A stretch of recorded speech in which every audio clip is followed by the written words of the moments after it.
vamos a continuar con los trabajos de este colectivo para que tratemos de llegar ya propiamente a la recta final de este ejercicio para ir aprendiendo el desarrollo de la palabra, el desarrollo de las habilidades de comunicación. Hemos ido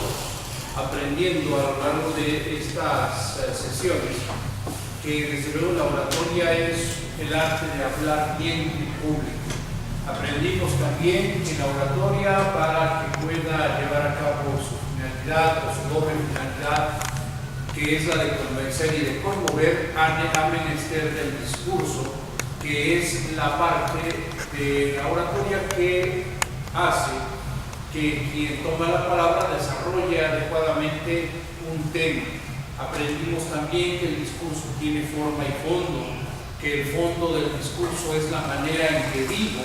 lo que voy a expresar, los recursos literarios, mi voz, mi gesticulación, mi comunicación verbal, mi comunicación no verbal, que es corporal, y desde luego también todo lo que tiene que ver con mi voz y mi expresión. Y aprendimos desde luego que el fondo del discurso tiene que ver con mis posibilidades lógicas de exposición. Aprendimos que el fondo tiene que ver con los argumentos, con las razones, con el conocimiento que he ido aprendiendo para hacerlo. También hemos aprendido a lo largo de estas sesiones que la oratoria tiene tres pilares que necesitamos desarrollar de manera absolutamente al unísono, que son en primer lugar el pilar del pensamiento lógico formal, que significa la posibilidad de que nuestra mente funcione adecuadamente, de que tengamos pensamientos diáfanos de principio a fin. La segunda columna que aprendimos a valorar es la del dominio del lenguaje, la del dominio de nuestro propio idioma, el que conozcamos al español más allá de los elementos más básicos y que procuremos convertirnos en personajes que conozcan de manera profunda al español y que lo dominen. Finalmente, la tercera y más importante de nuestras columnas, que es el de la cultura general y que naturalmente tiene que ver con la capacidad que todos los días desarrollamos para poder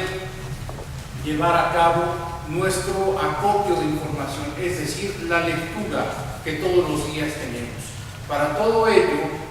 dejamos desde el principio de este taller una serie de ejercicios que han estado, yo espero, desarrollando de manera periódica, de manera ininterrumpida, y que les ha enseñado, por ejemplo, el arte de redactar, que les ha enseñado a ir escribiendo todos los días para darle a nuestro lenguaje un sentido y a nuestro pensamiento un orden. Ejercicios que van, por ejemplo, con la lectura en voz alta, que pretenden, además de mejorar nuestra exposición de la lectura, también hacernos de las inflexiones o de todo lo que tiene que ver exactamente con la manera en que expresamos lo que la lectura nos dice. Aprendimos en esos ejercicios también a hacer la exposición de diferentes temas. Diríamos malamente a improvisar sobre diferentes temas, de manera que nuestra mente comenzó a adecuarse para pensar y hablar al mismo tiempo. También aprendimos a manejar nuestra voz, a modularla, a tratar de hacer que fuera menos plana y mucho más expresa. Y finalmente también dentro de la misma práctica aprendimos entonces que nuestra posibilidad de comunicación también va más allá de lo verbal y que tiene que ver con la comunicación corporal, lo no verbal, que siempre está presente a lo largo de todas nuestras exposiciones. Todo esto que hemos resumido en unas cuantas palabras es lo que se ha pretendido enseñarles a lo largo de las últimas 10 sesiones. El día de hoy quisiera hablarles de algunos temas también de importancia, uno muy particular. México, a contrario censo de lo que alguno pensó alguna vez, es una tierra muy fértil para la oratoria. México, nuestra nación, siempre ha tenido destacados y destacadas hombres y mujeres que se han dedicado a la palabra y que, por tanto,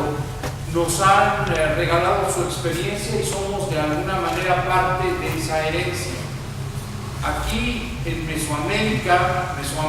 antes de la llegada de los españoles, desde luego la comunicación era eminentemente verbal. Ustedes saben que nuestros pueblos anteriores a los europeos no manejaban una escritura alfabética o fonética, que es como nosotros la manejamos desde el punto de vista del alfabeto latino, sino que para ellos la escritura era algo conocido, sí, pero sobre todo en pictogramas o en ideogramas. Si han podido tener la oportunidad de mirar alguno de los llamados códices prehispánicos, se van a dar cuenta de que nuestros antepasados no escribían palabras con signos fonéticos como nosotros, sino que ellos daban la idea a través de unos dibujos de qué era la historia que estaban contando. Entonces, de pronto ustedes ven un cerro con una serpiente y obviamente eso significa que ahí en el Cerro de la Serpiente, o Coatepec, para ser más exactos en idioma náhuatl, sucedió determinada cosa. Si ustedes revisan, ojalá pudieran tener la oportunidad de hacerlo, la tira de la peregrinación, que también es llamado el Códice Botorini, nos cuenta la historia de los salidos de Aztlán, principalmente de los Tenochtitlan, de los que más llamamos mexicas o aztecas, de los más llamados aztecas, de que salieron, como dice su leyenda, del Aztlán en aproximadamente 1091, y todo lo que peregrinaron hasta llegar al islote que después se conoció como Tenochtitlan y que fue fundado en 1325.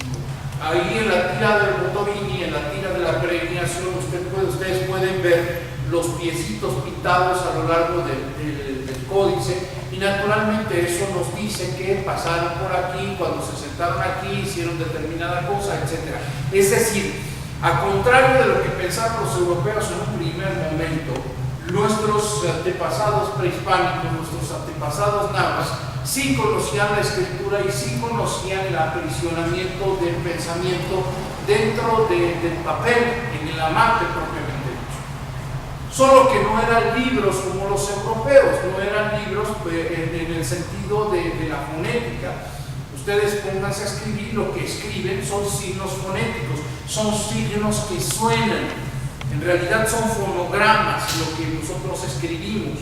Entonces, lo que ellos hacían era hacer ideogramas, como en su momento hacen los chinos con su idioma. De manera que entonces, nosotros, nuestros antepasados, tenían esos ideogramas, tenían esa manera de expresión. Cuando ustedes vean, yo les pido que lean muy en concreto el 12º libro, o sea, el libro número 12,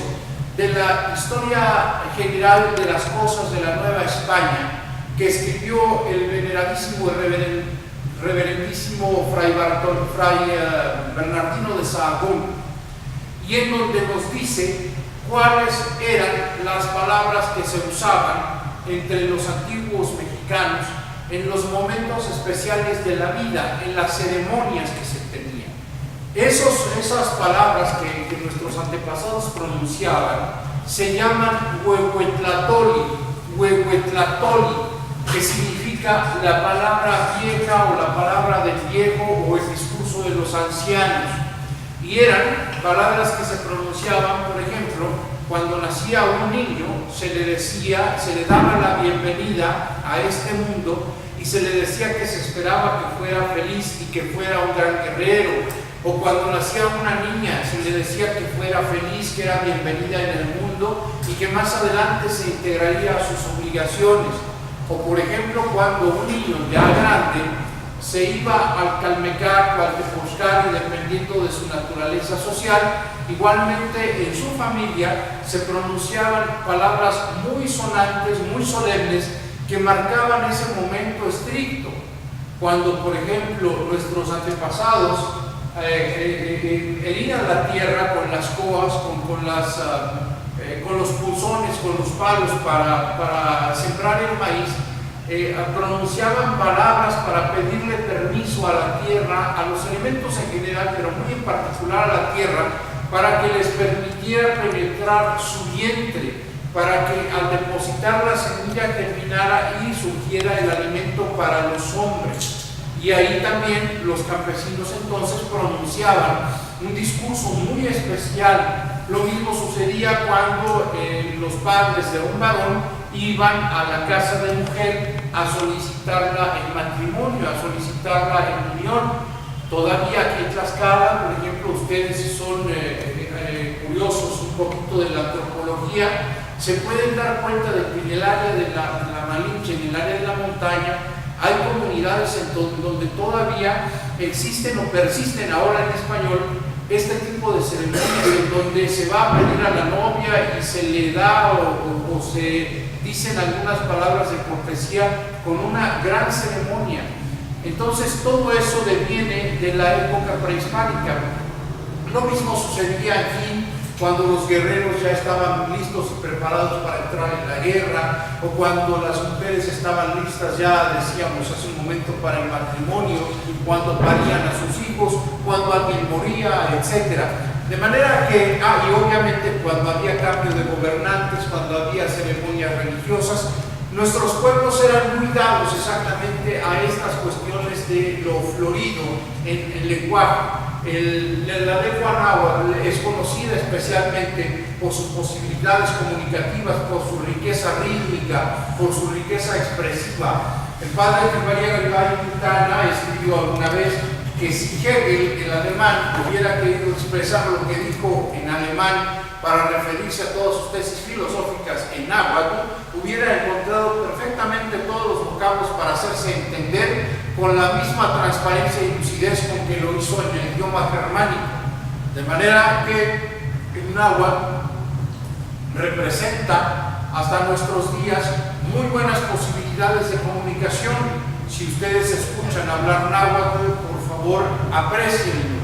No sean como los ignorantes que lo menosprecian o que lo ningunean o que malamente le llaman dialecto. Es un idioma en todo el estricto sentido del término, y si aún más allá a ustedes les llama la atención por aprender esta lengua, seguramente van a tener una posibilidad de comunicación mucho mayor. Pues bien, aquí en México, en Tlaxcala, en todo el centro de del centro de nuestro país, la palabra antigua, la palabra de nuestros antepasados, era también muy apreciada. Al que solía pronunciar en los discursos se le llamaba tlalmaltinine, es decir, el maestro, el que enseña. Dice José Muñoz Cota, era el lachón encendido que no humea, es decir, la antorcha que da calor, que da luz, pero que no contamina, que no proscribe humo, que es una voz diáfana, que es alguien que ayuda a los demás a comprender diferentes cosas. Para nuestros antepasados, el discurso y la poesía era prácticamente lo mismo. Inxóchitl, Incuicatl, decían ellos para referirse a la flor y al canto. Y entonces, para nuestros antepasados, había una enorme tradición de la palabra viva. Por eso cuando ustedes lean en los 15 poetas del mundo náhuatl de don Miguel Portilla, van a encontrar una serie de nombres que les va a permitir conocer a muchos siglos de distancia a personajes que cultivaron nuestra poesía antes de la llegada de los europeos. Y para nosotros es un gran acontecimiento que varios tlaxcaltecas estén considerados en ese libro. No únicamente Xicotenca, el pueblo, es decir, el señor de Tizatlán, el hombre que fue el padre de Xicotenca, la Xayacatzi,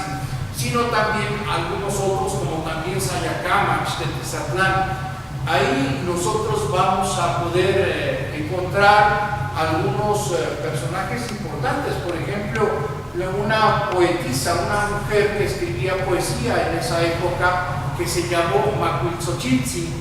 y que ahí quedaron también escritos algunos de los poemas que ella escribió hace pues prácticamente 600 o 700 años.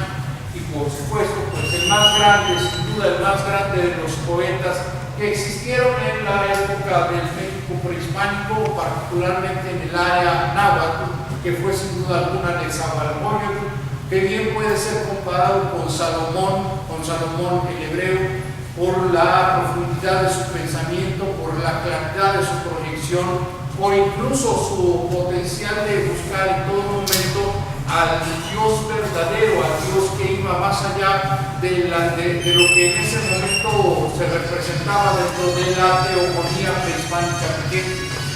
Era Netzahualcóyotl un hombre que encontró o que buscaba, mejor dicho, al Señor dador de la vida, al que era dueño del cerca y del lejos y del junto. Y él, Netzahualcóyotl, dentro de su reinado en Texcoco, mandó a hacer un templo que, contrario a lo que dictaban las costumbres de su tiempo, no tenía ninguna imagen. Era dedicado, algunos dicen, a Hecatl, es decir, al Dios del viento, pero él en su pensamiento lo dedicó al Dios único, al Dios invisible. ¿Acaso adivinó un poco lo que más adelante representó la teoría judeocristiana, que nos habla acerca del monoteísmo, de que existe un solo Dios único, universal, etc.? Pero entonces, el conocer el pensamiento y las palabras de Netzahualcóyotl, y también de algunos de sus descendientes como Nezahualpilli, como Cacamaztli, como Ayocuan, que fue de Huejotzinco, y que desde luego para nosotros es muy importante por la cercanía que hay entre Tlaxcala y esa ciudad, y además porque ahí en Huejotzinco se tiene memoria de que de manera anual se juntaban los señores de todos estos pueblos para hacer una especie de intercambio de poesía, una especie de festival cultural en donde los poetas decían o recitaban sus poemas o decían sus discursos. De suerte, amigos, que la palabra para nuestro país no está hecha a partir nada más del español, y solamente nosotros les hablamos de la cuestión náhuatl porque vivimos en esta área, pero lo mismo podríamos referirnos al área maya, en donde existen libros tan importantes como el Chilam Balam del Chumayel, que aunque fue recogido ya un poco de años después de la conquista, resume mucho del pensamiento del área mayense, y sin duda alguna el Popol Vuh, que es el libro que contiene la esencia del pensamiento cosmogónico de los que fueron una de las culturas más impresionantes que han existido jamás en el mundo. Entonces, todo esto se los digo para que vean y también para antojarlos a que se acerquen a contemplar de manera abierta toda la mitología prehispánica. He aquí solo una pequeña muestra. Hay un animalito dentro de nuestra fauna que pervive hasta hoy, que es el tlacuache, que es un marsupial, es un roedor marsupial que seguramente ustedes han conocido porque tiene su asiento aquí en el altiplano central y porque todavía existe. Este marsupial es muy conocido porque pronto tiene fama de ladrón, de robarse las cosas. La mitología, una partecita de la mitología prehispánica nos dice que cuando se creó el nuevo sol, el Nahuillolín, ese del que alguna vez les conté la leyenda también de cómo se creó en Teotihuacán, cuando Nanahuatzin y Tepoziteca le hicieron una competencia para lanzarse a una hoguera en pleno fuego. Ese momento entonces, para crear al nuevo hombre, hubo que buscar los huesos de los hombres antiguos, de los que habían vivido en las eras anteriores. Y para ello fue comisionado Quetzalcóatl, que desde luego es el dios de la cultura, el dios del bien, el dios civilizador.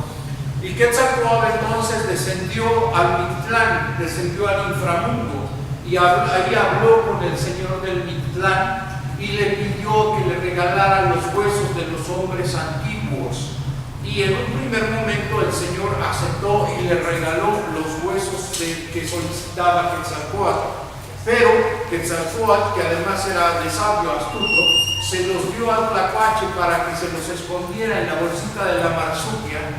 porque de inmediato, casi de inmediato, el rey, el dios del Mictlán, se arrepintió de haberle entregado los huesos de los hombres antiguos a Quetzalcóatl y mandó a unas aves muy feas a perseguirlo y a quitarle los huesos de los hombres antiguos. Entonces los dos, Tlacuache y Quetzalcóatl, salieron huyendo lo más pronto que pudieron de las entrañas del Mictlán, Y cuando el tlacuache sintió que ya estaba casi en las garras de los enemigos, simplemente se detuvo y se echó.